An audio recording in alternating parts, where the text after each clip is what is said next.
Things that a lot of people do that I would say are wrong is just walking. That's not quite enough. It's great for your general health, and we recommend that people keep doing that nonetheless. But when it comes to bone growth triggering, it is about that heavy load. And also, I had a hip replacement in my early 50s at 51, and I'm a yoga therapist. I teach classes, 5 classes a week. I've been teaching since 2010, and I've definitely observed thousands of bodies in motion. For me, the biggest thing is that word right. There is such a thing as right because we want to target specific areas and we want to load correctly. So can you just give me a little, what is your version of right exercises? Just some maybe top aspects, and maybe even, do you have any wrong exercises? Things that you exercise against? It has to be safe as well, safe and right. We often want just like a big answer. Here's the one answer that fits everyone. It's hard to say that because everyone, like I said, is a little bit different. They have different ailments and limitations. So we have to work within people's limitations. But the right exercises for triggering bone growth have to have the right amount of loading,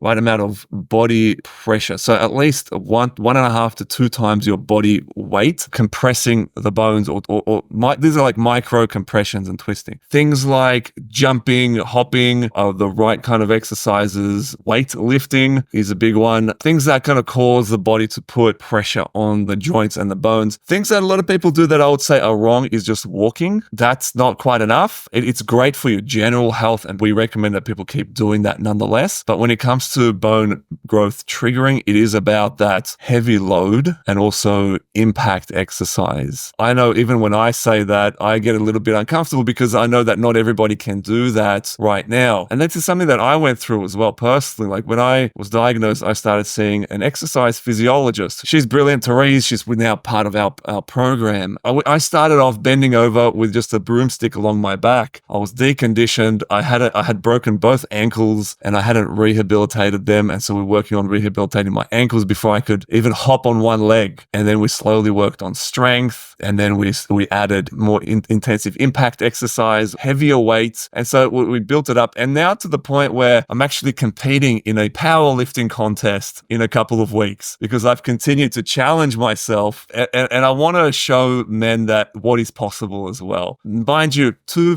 crush fractures in my lumbar spine, 2 ankles that I couldn't even hop on them when I started. I know there's a lot of men out there going, that's great, but I've got this bulging disc, I've got this bad hip. That's correct. And we need to address that first and then slowly build up. And so, yeah, I've continued to work on it. First powerlifting contest. I'm very excited and a bit nervous as well.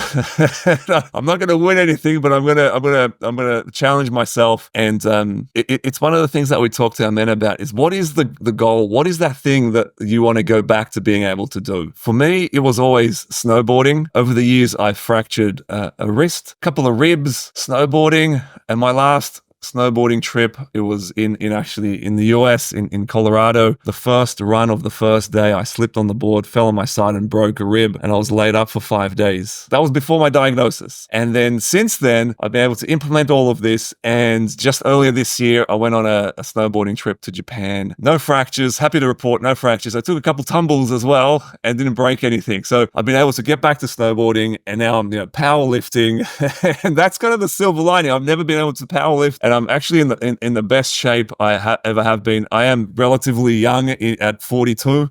Even so, a lot of my friends, I can tell you, they're not powerlifting, they're not snowboarding. I think that is what is potentially possible. It might not be powerlifting or snowboarding, but all our men have something. It might be going back to playing tennis. It might be being able to go do a HIIT class or go skiing again, or it might just be not fracturing any more bones. And so we kind of set a target and we work towards that. Over time, that can become the silver lining where, for myself, it probably sounds a bit bad, but I'm almost grateful that I had that kind of epiphany that I needed to change the course of what I was doing in my life, in my physical health, so that I could end up on a better path. That's amazing. And you know what it is? Because you changed your life to a healthier lifestyle. So this was a raised awareness of something was out of balance. I like to say I'm a yoga therapist, so I teach external balance for fall prevention. And as a functional health coach, I teach internal balance. You need that internal biochemical, physiological, metabolic balance to build bones and not dissolve them. And so finding the why, what are those root causes? Is it medications? Is it disease states? What are the factors that go into that? That's you're out of balance inside. What the word dis-ease is out of ease, right? And the body's always trying to get to that balanced homeostatic state. So what are the factors that are leading to that out of balance? And it is multifactorial. That's the thing. It's not just you're a woman, you're getting older, you're losing your estrogen and testosterone. This is not just one thing. It's not because you're a menopausal female or because you had previous cancer, which now you're raising my awareness to. Men that were on cancer treatment also have to raise awareness because those cancer drugs actually do lead to bone loss. So you said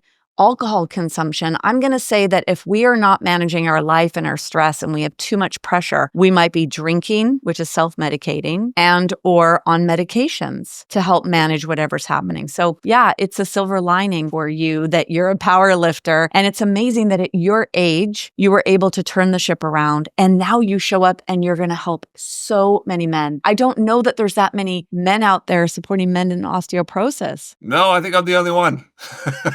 Woo! I'm talking to the guy. I'm the only You're one. the man. Yeah, thank you. Thank you. Yeah, it just makes sense for me as a man who has gone through it. I can speak to the guys and to the fellas who are listening or to the partners of them. Come on over. We're having a great time over here.